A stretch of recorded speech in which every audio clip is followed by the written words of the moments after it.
தெற்கு மாவட்டம் வர்த்தகணி தமிழக வெற்றி கழக மாவட்ட செயலாளர் கே விக்னேஷ் அவர்கள். நாங்கள் வந்து வர்த்தக அணி சார்பில் நாங்கள் வந்து 2ஆம் மாநில மாநாட்டுக்கு கலந்துக்குள்ள வந்திருக்கோம். சரிங்க சார், இப்போ எப்படி எதிர்பார்க்குங்க சார் தளபதி சார்? எல்லாருமே எதிர்பார்ப்போட தான் வந்திருக்கிறாங்க. அவர் பார்க்கணுன்னதை விரும்பி பல மாவட்டங்கள்லேருந்து பல திசைகள்லேருந்து 4 மாநிலங்கள்லேருந்து வந்திருக்காங்க. தமிழ்நாடு, கேரளா, ஆந்திரா, கர்நாடகா எல்லாரோட மனதிலும் 2026 ஒரு மாற்றம் வரணுங்கிறது தான் ஒரு முக்கிய இதாக இருக்குது. சார் பார்த்தீங்கன்னா இளைஞர்கள்லாம் வந்து காசே வாங்காமல் இந்த அளவுக்கு ஒரு வந்திருக்காங்க. ஒரு திருவிழா மாதிரி, தேசிய திருவிழா மாதிரி. சார் இது வந்து பார்த்தீங்கன்னா நம்மளுக்கு காசு கொடுத்து பிரியாணி கொடுத்து போட்டமெல்லாம் கிடையாதுங்க. இன்றைக்கி வந்து பார்த்தீங்கன்னா வீக்கெண்டும் கிடையாதுங்க. எல்லாருமே வேலைக்கு போகிற ஆளுங்க தான். அவங்களோட சம்பளத்தை கட் பண்ணிவிட்டு அவங்க வேலையிலிருந்து லீவ் எடுத்து அதில் ஆஃபீஸில் பிரச்சனையெல்லாம் பண்ணி தான் இந்த மாநாட்டுக்கு தளபதியை பார்க்கணுன்னு ஒரே வெறி.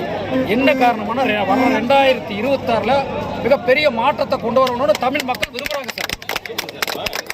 9,000 கோடி இருக்குது, நம்மளுக்காக வந்திருக்காரு. பல பிரச்சனைகள்லாம் எதிர்கொண்டு வந்திருக்காரு. அதை பற்றி சார் தளபதிக்கு இல்லாத தடைகளை சார், தடைகளை தகர்த்தெடுத்தது தான் அவரோட பாலிசி சார்.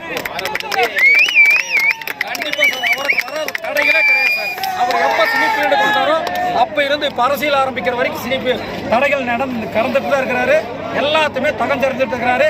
வெற்றியோ தோல்வியோ அவருடைய தோழர்கள், நண்பர்கள், தம்பிகள் நாங்கள் அவருக்கு உறுதுணையாக இருந்து அவரை நாங்கள் அரியணையில் அமர வைப்பதே எங்களின் லட்சியம். கண்டிப்பாக இந்த ஒற்றுமை இருந்தால் கண்டிப்பாக நம்ம தளபதி சிஎம் கண்டிப்பாக உட்கார வைக்கலாம். இந்த தேர்தல் நேரத்தில் இந்த அரசியல் கட்சிகளாம் பணத்தை 200 ரூபாய் கொடுத்து ஓட்டு போட வைக்கலாம்.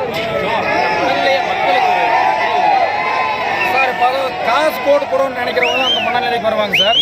இப்போ இருக்கிற புதிய வாக்காளர்கள், இளைஞர்கள், தாய்மார்கள் இவங்கெல்லாம் பார்த்தீங்கன்னா இலவசம் வேண்டாம், மக்களுக்கு நல்லா பண்ணணும்.